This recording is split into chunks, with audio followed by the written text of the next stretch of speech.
there's a lot of misinformation out there regarding these magical head movements that are supposed to cure your vertigo.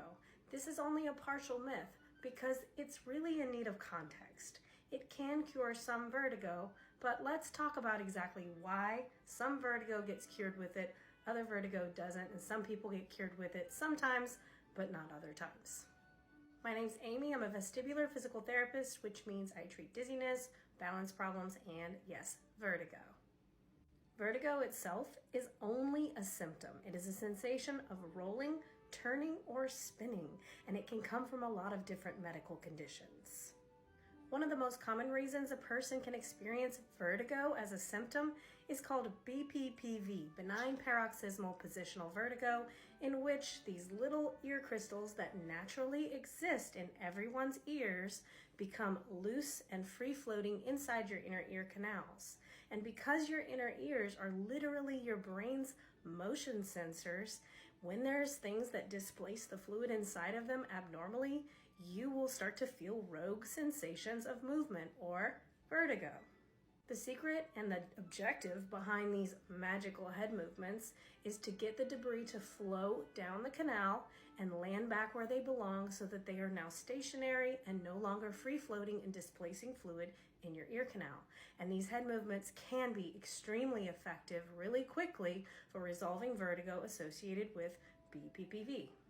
So if they're so effective and so quick to cure vertigo, why doesn't it cure everybody's vertigo? Well, I have 3 things to share with you on that topic. Number 1, your symptom of vertigo has to be coming from BPPV in order for a maneuver to be effective. There are other conditions that cause the symptom of turning, rolling, or spinning, to name a couple: Meniere's disease and vestibular migraine. There are other conditions that can cause the symptom of vertigo, and the cause is not from physical debris being inside your ear, so no amount of maneuvering or flowing fluid in the ear canals is actually going to make any effect on your vertigo. Point number 2, if you have BPPV, you need to very accurately identify which ear it's in, which canal it's in, and then select the appropriate maneuver to clear that specific canal. The maneuver has to be done very precisely and correctly and may need to be repeated a few times in order to flush all the debris out.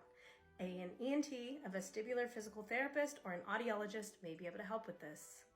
And point number 3, because BPPV is recurring in nature, about 2/3 of people who have BPPV will have multiple individual episodes. These crystals live inside of your ear. They're part of our anatomy, and sometimes they just break loose. And just because you did a maneuver 6 months ago doesn't mean that it'll stop crystals from breaking loose in the future, which would require you to do more maneuvers to clear them out again.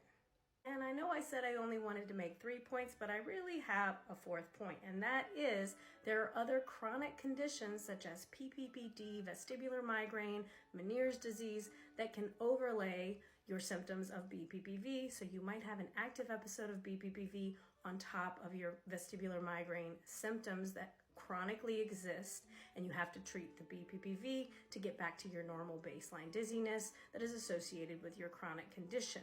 Not only that, but BPPV itself is very inflammatory to the inner ear, so once you have an episode, even though the aggressive spinning may stop after you get the crystals out, you may be left lightheadedness, mildly sensitive to positions, or off balance for a few weeks after an active episode of BPPV. Hope that clears some things up about this topic. You can find a vestibular PT such as myself by going to vestibular.org and searching your zip code to find one near you. You can also check out my huge playlist on BPPV where there's lots of how-tos, tips, and info on this condition.